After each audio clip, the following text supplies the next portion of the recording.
Thank you, Mark. All right. My name is John Minihan. I'm here representing Continental Properties. I really appreciate all your time, and we appreciate the opportunity to update you on our plan. As I mentioned, my name is John Minihan. I'm here with Gwen Wheeler. She's also with Continental Properties. We have a couple people from Cannon & Cannon with us, and then Arthur Seymour is in the back of the room, our land use attorney. The one thing about Continental Properties is that we don't like surprises. Everyone at the firm knows what is going on at all times. So after the last Planning Commission meeting, all the senior managers at the firm met to discuss the comments and feedback from the neighbors and politicians. The response was pretty simple and unanimous. We need to listen, compromise, and lower the density. This slide summarizes the material changes we made to the plan. This slide's probably not going to win a lot of PowerPoint rules. It has too much text, so I'll try and limit what I say here. But the message is pretty clear. We made material changes to the plan. Mark mentioned that we lowered the density. We lowered the density two ways. We not only bought additional acreage, but we also reduced the unit count. At 12 units an acre, we could go up to 264 units. We are proposing 220 units. That's 10 units an acre. There have been some comments that we've heard about, well, another developer could step in to your shoes and finish the development, or if you sell the property down the road, another owner could step in and build more units. Our answer to that is put a condition on the approval that limits the density to 10 units an acre. We are more than happy with that if you want to put that condition on the approval. What other changes did we make? Well, the setbacks from Waverly Court and Baldwin Park are drastically improved, and we'll show that in a minute. The attached parking ratio is now 40%. That means 40% of all of the units in our project have attached parking. You pull your car into the garage and you go directly into your unit. 40% of the units have attached parking. That dramatically decreases the amount of surface parking needed on the site. Every unit is going to have granite in the kitchens and stainless steel appliances. These are some of the highest rents in all of Knoxville, if not the highest. Our capital investment in this project increased by $1 million. We bought more land, we added resident amenities. This is going to be a very high-end, elite community. Let's not forget that. Next slide, Mark. Here's a side-by-side comparison of the revised site plans. Mark already showed you, but what we did is we moved the clubhouse closer to Kingston Pike, we moved it closer to the commercial, and we added significant setbacks on the northern boundary of our site. We shifted buildings, we reduced the unit count, we added buffer, added landscaping. These are material changes. Next slide, Mark. I want to talk a little bit about, if you could hit the next button, thank you. So the clubhouse shifted south, moved it closer to Kingston Pike. It's a better transitional use than it was before, closer to the commercial, easier to walk. Next. I used to play tennis. I used to be pretty good. 2 tennis courts on the northern boundary there. That's pretty far. Next slide. Full football field from our building to Baldwin Park. You are not going to be able to see our community with the existing tree line, the specimen trees that are there, all of the additional landscaping that we're putting in. It's a full football field. You're not going to be able to see our project. There is not going to be an impact on home values. We'll talk about that later. And then the open space. Your land use plan talks about what is the public benefit. Look at all of this open space that we are providing.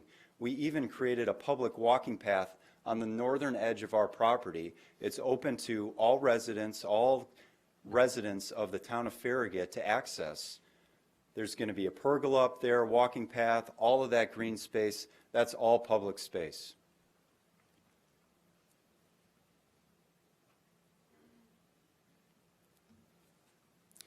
There's been a lot of conversation about the land use plan.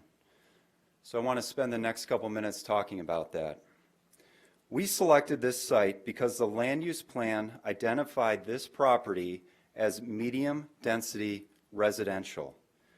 Multiple people within our organization, including our land use attorney, reviewed the plan. There is no doubt in our mind that our project fits the land use plan. Now, it is easy to pick apart the plan and select single words to fuel your argument. We did not do that. The following slides include sections verbatim from the plan and show how our project fits the long-term objectives of your community. What is the intent of medium-density residential? Increased diversity of housing choices. All of this is verbatim from your plan. We comply with that. Encourage significant residential uses within walking distance of pedestrian-oriented commercial uses. We do that. You can walk to Ingalls. We're even closer now to the Walgreens, the CVS, the Ingalls, all the commercial along Kingston Pike. The location. You targeted vacant, underdeveloped parcels near major roadways. We're right near Kingston Pike, adjacent to non-residential uses. That's where we are. We're right next to commercial. And the character? Well, it's a mix of attached and detached housing types, including apartment buildings. That's spelled out in the land use plan. The Kingston Pike sub-area is specifically referenced in the land use plan. And you can see from the map, the goal is to increase the intensity of use in that area. We could build 264 units. I agree, that's an intense use. We're building 220 units, and you can put a condition on that we're capped at 10 units an acre. Greater housing choices.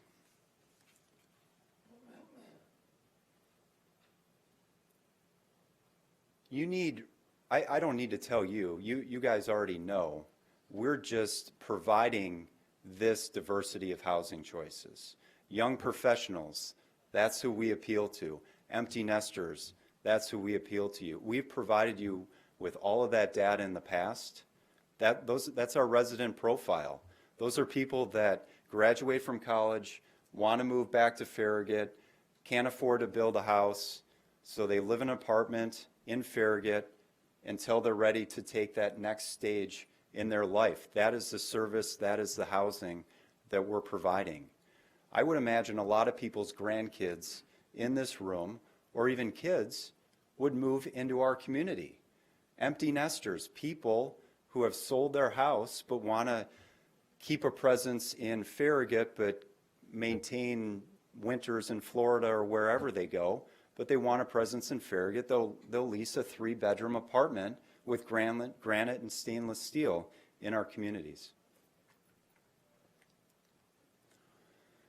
And then finally, greater housing choices. The land use plan talks about vacant land. Well, Doug Horn's property is one of the last remaining vacant land pieces in the town of Farragut. And your land use plan talks about increasing the intensity of use on those last remaining tracts of land. We talked about this already, complete community. We can pass on this. Transitions. A lot of discussion has come up about protecting neighborhoods and creating transitions. We do that. Waverly Court to the north is R4. We're proposing R6, and then you have commercial to the south. We are a natural transition transitional use from the residential condos to the north to the commercial to the south. In our mind, it's a perfect fit. Next slide, please, Mark. And then you layer in the green area, which is the buffers. We are a transitional use with significant buffers. Continental owns over 3 million square feet of retail space across the country. We don't like vacancy. We hate vacancy. Well, there's a lot of vacant retail along Kingston Pike. The people in our community are going to have high-paying jobs. They're going to be young professionals. They're going to spend money on dining, retail, going out. The discretionary income is going to be there to support retail along Kingston Pike.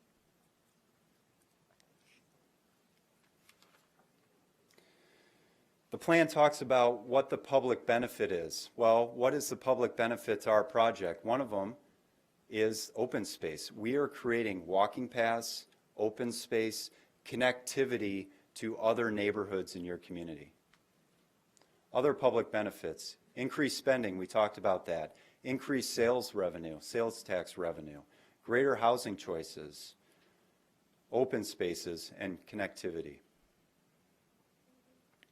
And then finally, Continental is making a long-term commitment to this community. We have the Springs Cares program that we talked about in June. We give back to the community. Our staff, they're Continental employees, they're not third-party employees. We're making a significant impact and investment in this community. One thing I'd like to say is that you look in this room and there are a lot of people that are against our project. What you don't see is all of the people that we've talked to in the town of Farragut that are for this project. All of these alliances, business committees, have come out in support.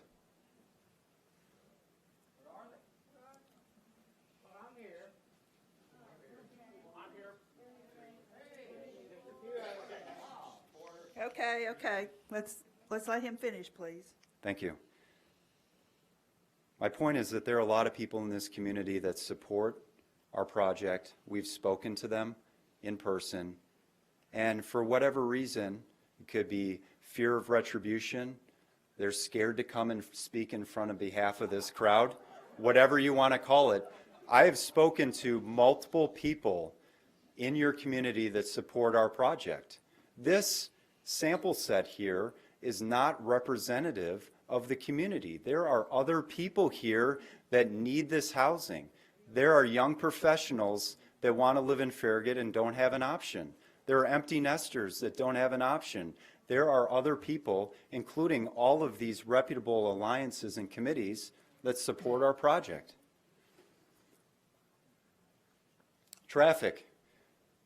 We keep talking about traffic. Well, we did a study that said, what if our project didn't move forward and they built townhomes, single-family homes, or condos on Doug Horn's property? Well, inevitably, maybe not inevitably, but there is most likely, and Mark, maybe you can help me here, there is probably going to be a access to Smith Road for single-family townhomes or condos.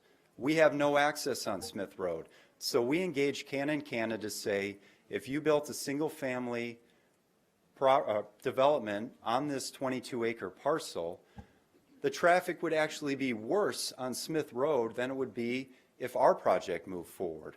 I'm more than happy to provide you with the data. Cannon is here.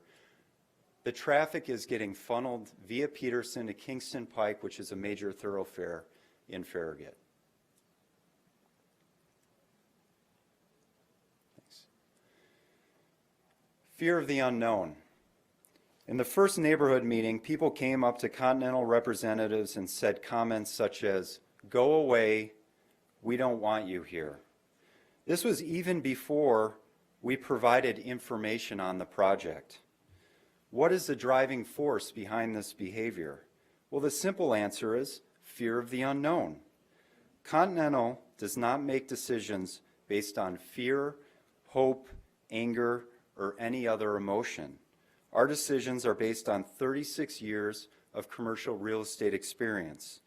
We have empirical data that validates our actions, and we provided you with a lot of that data. A few examples. People fear that those people, whoever they are, will move into Farragut. Well, I used to be one of those people. I'm sure there are people in this room that used to be one of those other people. Who are they? They're young professionals with high-paying jobs. That's who they are. They're empty nesters. Those people, I don't understand that. Number two, we are a high-end gated community with condo-quality finishes. The setbacks and landscaping well exceed code.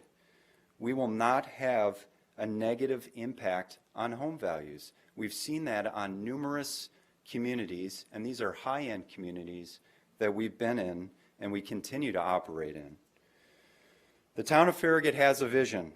That is the reason for the land use plan. We are complying with the plan and fulfilling your overarching goals.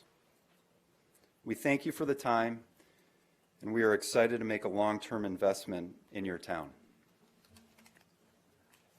Thank you, Mr.